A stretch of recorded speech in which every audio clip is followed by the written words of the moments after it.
Hello दोस्तों, स्वागत है आप सभी का अतुल्य आरएस ऑनलाइन क्लासेज में। दोस्तों एनसीईआरटी की जो हमारी क्वेश्चन सीरीज चल रही है, आज उसमें हम बात करने वाले हैं कक्षा 8 के अध्याय 10 पर आधारित प्रश्नों के विषय में। हम देखेंगे कि इस अध्याय से वे कौन से प्रश्न हैं जो किसी भी परीक्षा में आपसे पूछे जा सकते हैं। ये टेस्ट सीरीज इंपॉर्टेंट है, विशेषतः किसी भी अध्यापक भर्ती परीक्षा के लिए, या फिर आप यूपीएससी या कोई भी ऐसा एग्जाम दे रहे हो जिसमें ऑब्जेक्टिव क्वेश्चन आने वाले हैं। तो आज का हमारा जो अध्याय है वो अध्याय नंबर 10 है, जिसका नाम है स्वतंत्रता की बात। तो चलिए शुरू करते हैं आज के टेस्ट को और देखते हैं आज का हमारा पहला प्रश्न जो पूछ रहा है कि महात्मा गांधी की हत्या कब हुई थी। दोस्तों 30 जनवरी 1948, 26 जनवरी 1948, 27 अगस्त 1948 या फिर 24 जनवरी 1648। इसको आप 1900 मान लीजिएगा दोस्तों। तो दोस्तों क्या होगा हमारा सही आंसर? तो दोस्तों सही आंसर है हमारा वो है नंबर 1। आई होप ये आंसर आप सभी का सही होगा दोस्तों। अगले प्रश्न को देखिएगा। दूसरा हमारा प्रश्न है भारतीय संविधान लागू हुआ, इसको ध्यान से देखिएगा। लागू हुआ था, कब हुआ था? 26 जनवरी 1950 को, 26 नवंबर 1949 को, या फिर 15 अगस्त 1947 को, या फिर 14 अगस्त 1947 को। आपको बताना है दोस्तों भारतीय संविधान कब लागू हुआ था।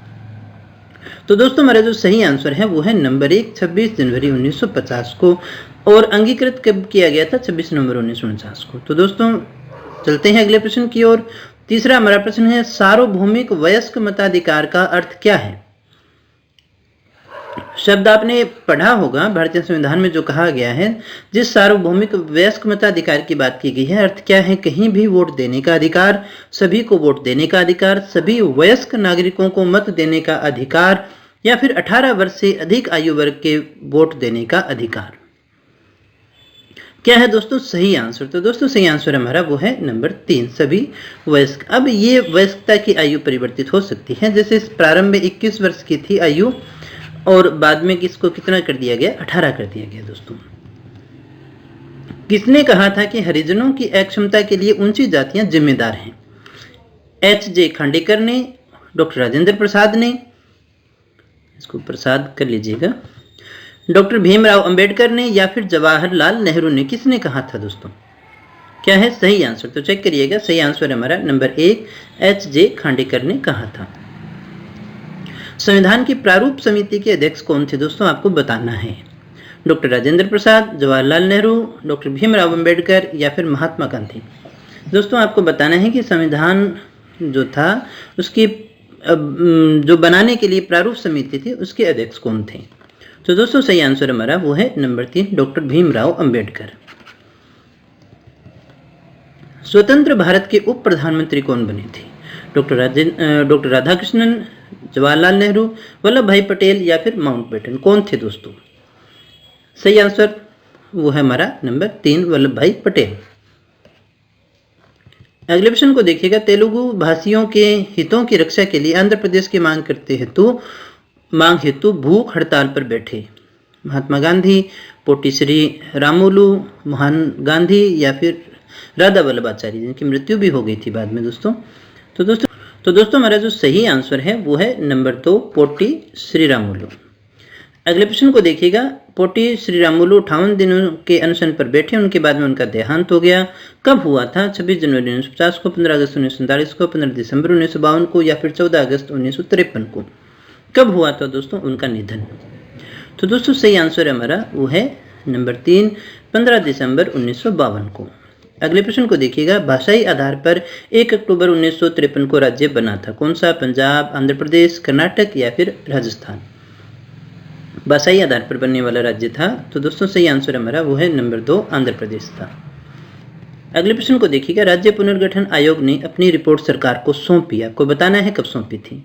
1950 में, 1953 में, 56 में, या फिर 57 में। राज्य पुनर्गठन जो आयोग था उसने अपनी रिपोर्ट सरकार को कब सौंपी थी?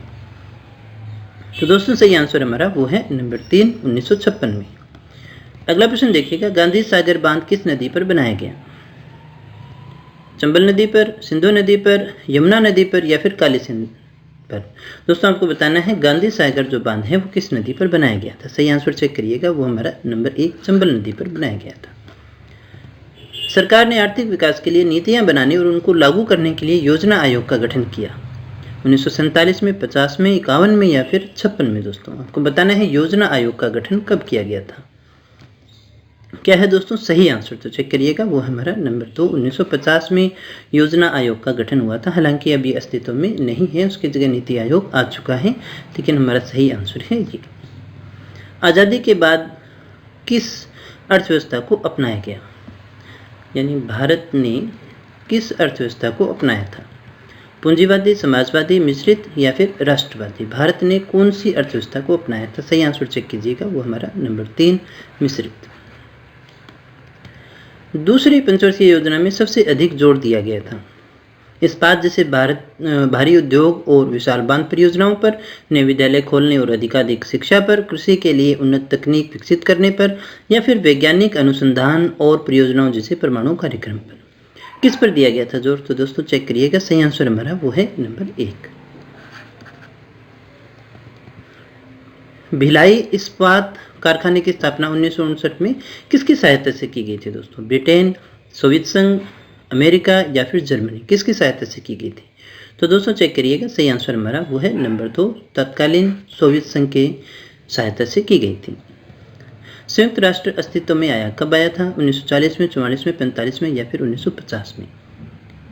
क्या है दोस्तों सही आंसर, तो चेक करिएगा, वो है हमारा नंबर 3 1945 में। किसने 1952 से 1962 के मध्य संयुक्त राष्ट्र में भारतीय प्रतिनिधिमंडलों का नेतृत्व किया और साथ ही गुट निरपेक्षता की नीति के पक्ष में आवाज भी उठाई थी। कृष्णा नैयर, कृष्णा मेनन, राधाकृष्णन या फिर राय बहादुर साहनी, कौन थे दोस्तों इनमें से। दोस्तों सही आंसर हमारा वो है नंबर 2 कृष्णा मेनन। दुनिया की सबसे बड़ी झुग्गी बस्तियों में से एक जो कि भारत में है, पटोदा, धारावी, मालावी या फिर चोल, कौन सी है दोस्तों। क्या है सही आंसर, तो चेक करिएगा, वो हमारा नंबर 2 धारावी, मुंबई में है ये। नव स्वाधीन भारत के सामने कौन सी समस्याएं थी, ये कुछ समस्याएं हैं, इनमें से आपको बताना है कौन सी थी। नंबर 1 है विभाजन की वजह से 80 लाख शरणार्थी पाकिस्तान से भारत आए थे, इन लोगों के लिए रहने और रोजगार का इंतजाम करना था। करीब 500 रियासतें राजाओं या नवाबों के शासन में चल रही थी, इन सभी को नए राष्ट्र में शामिल होने के लिए तैयार करना था। लोगों को ऐसी राजनीतिक व्यवस्था प्रदान करना था जिसके द्वारा उनकी आशाओं और आकांक्षाओं को पूरा किया जा सके, या फिर सारी थी दोस्तों। यानी हम ऐसे भी कह सकते हैं क्या काम थे जो सरकार को करने थे उस समय। तो दोस्तों सही आंसर हमारा वो है नंबर 4। योजना आयोग की भूमिका थी आर्थिक विकास की नीतियां बनाना, लागू करना। कौन से उद्योग सरकार द्वारा, कौन से उद्योग निजी उद्योगपतियों द्वारा लगाए जाएंगे, यह निश्चित करना योजना आयोग का काम था। विभिन्न क्षेत्रों और राज्यों के बीच किस तरह का संतुलन बनाया जाएगा, इसको परिभाषित करना योजना आयोग का काम था, या फिर उपयुक्त सभी। कौन सी भूमिका थी, क्या उसको कार्य करने थे। क्या है दोस्तों सही आंसर, तो चेक करिएगा, हमारा नंबर 4, यानी ये सारे ही कार्य उसको करने थे। वह आर्थिक योजना जिसमें सहकारी और निजी दोनों क्षेत्रों को विकास में भूमिका दी गई थी, उसे कौन सा मॉडल कहा जाता था। पूंजीवादी, मिश्रित, राष्ट्रीय या फिर समाजवादी मॉडल। ऐसी आर्थिक योजना जिसमें सहकारी, निजी और दोनों क्षेत्रों को महत्व दिया जाता था। तो दोस्तों सही आंसर हमारा वो है नंबर 2, उसे मिश्रित मॉडल कहा गया। निम्न कथनों पर विचार करें और सत्य कथन का आपको चयन करना है। आज़ादी के समय ज़्यादातर भारतीय गाँव में रहते थे। संविधान भाषा कांग्रेस पार्टी के सदस्यों से मिलकर बनी थी। संविधान सभा, यहाँ संविधान सभा कर लीजिएगा दोस्तों। संविधान सभा कांग्रेस पार्टी के सदस्यों से मिलकर बनी थी। पहले राष्ट्रीय चुनाव में केवल पुरुषों को ही वोट डालने का अधिकार था। दूसरी पंचवर्षीय योजना में भारी उद्योगों के विकास पर जोर दिया गया था। आपको बताना है इनमें से सही आंसर क्या है। केवल 1 व 2 है, 2 व 3 है, 1 और 4 है, या फिर 1 और 3 सही है। कौन सा सही है दोस्तों। ऑप्शन को एक बार आप अच्छे से दोबारा पढ़ लीजिएगा ताकि आप चीज़ों से वाकिफ हो सकें। तो दोस्तों चेक करिएगा, सही आंसर अगर आपने इन ऑप्शन को अच्छे से पढ़ लिया है तो आपका सही आंसर होगा वो होगा नंबर 3, यानी पहला कथन हमारा सत्य है और चौथा हमारा सत्य है, बाकी सत्य नहीं है दोस्तों। तो दोस्तों ये थे आज के हमारे प्रश्न। कल के टेस्ट में हम बात करेंगे आगे कक्षा 9 के इतिहास की पुस्तक के प्रश्नों से। तो ये 8वीं की जो हमारी पुस्तक है वो हमारी कंप्लीट हो चुकी है। दोस्तों अगर आपको हमारा ये प्रयास अच्छा लगा हो तो इसे लाइक कर देना और दोस्तों के साथ में शेयर कर देना। और अगर अभी तक चैनल को सब्सक्राइब नहीं किया है तो चैनल को सब्सक्राइब ज़रूर कर लेना, ताकि क्लास आते ही आपको नोटिफिकेशन मिल जाए। और साथ में जो घंटे का बटन आपके लगा हुआ है वो भी दबा देना, ताकि क्लास आते ही आपको नोटिफिकेशन लगातार मिलते रहे।